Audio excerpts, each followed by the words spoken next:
तो स्वागत है दोस्तों आपका एक और मज़ेदार वीडियो में। और मैं उम्मीद करता हूं कि आपने अब तक बेन 10 एलियन एक्सटिंक्शन और बेन 10,010 मूवी तो देख ही लिया होगा। नहीं देखा तो जाके देखो, क्योंकि इस वीडियो में बहुत भारी भरकम स्पॉइलर हो सकते हैं। और ये क्या 91% लोगों ने तो सब्सक्राइब ही नहीं कर रखा, तो सब्सक्राइब जल्दी से कर लो। तो अब अगर आपने मूवीज़ देख ली हैं तो आपको पता ही होगा कि एलियन एक्सटिंक्शन और बेन 10,010 दोनों ही मूवीज़ में हमें टाइम ट्रेवल देखने को मिला है, लेकिन प्रोफेसर पैराडॉक्स का वहाँ पर कोई भी जिक्र नहीं किया गया।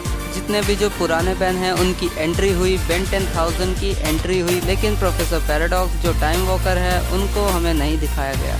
अब हमें पता है जब भी टाइम ट्रैवल का कुछ भी लोचा होता है बेन प्राइम के साथ तो पैराडॉक्स उसकी ज़रूर हेल्प करते हैं। इविल एलियन एक्स सारी टाइमलाइंस में जाता रहा और पैराडॉक्स ने उसे नहीं रोका। जब एलियन फोर्स वाला बेन टाइम ट्रैवल करके रिबूट वाली टाइमलाइन में आता है तब भी पैराडॉक्स वहाँ नहीं दिखाई देते, बल्कि एलियन फोर्स वाला बेन एक टाइम ट्रैवल डिवाइस के ज़रिए आता है रिबूट टाइमलाइन में, जो कि मेरे लिए थोड़ा सा सरप्राइजिंग था। अब मैं आपको कुछ रीजंस देने वाला हूँ कि क्यों हमें पैराडॉक्स देखने को नहीं मिले इतने सारे टाइम ट्रैवल के लोचे के बाद भी। हालांकि अब तक कुछ भी ऑफिशियली कंफर्म नहीं है, तो मैं जो आपको रीजंस दूंगा वो मेरे खुद के हैं और ये सही साबित होते हैं या गलत ये तो आने वाला वक्त ही बताएगा।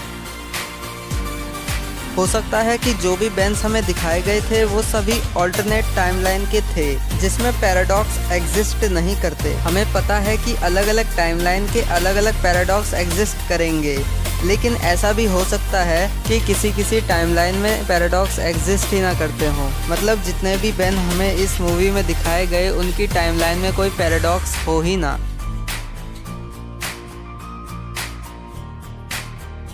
ये भी हो सकता है कि जितने भी प्राइम बेन हमें दिखाए गए हैं उनमें से एक भी प्राइम बेन नहीं है।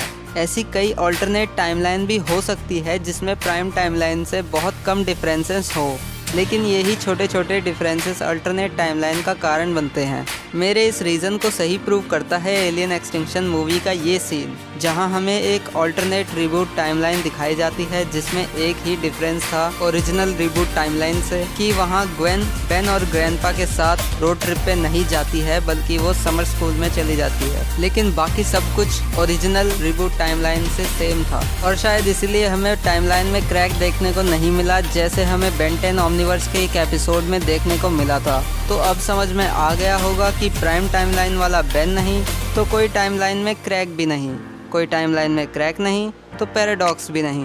इन रीजंस के ज़रिए मैंने समझाने की कोशिश की है कि पैराडॉक्स क्यों इन दोनों मूवीज़ में हमें देखने को नहीं मिले। अभी भी समझ में नहीं आया तो वीडियो को रिवाइंड करके देख लेना, समझ में आ जाएगा। और इस चैनल पे भूले भटके आ ही गए हो तो सब्सक्राइब भी कर लेना। वीडियो पसंद आई हो तो लाइक, शेयर और कमेंट करना भी मत भूलना। तब तक इन वीडियोस का मज़ा लो।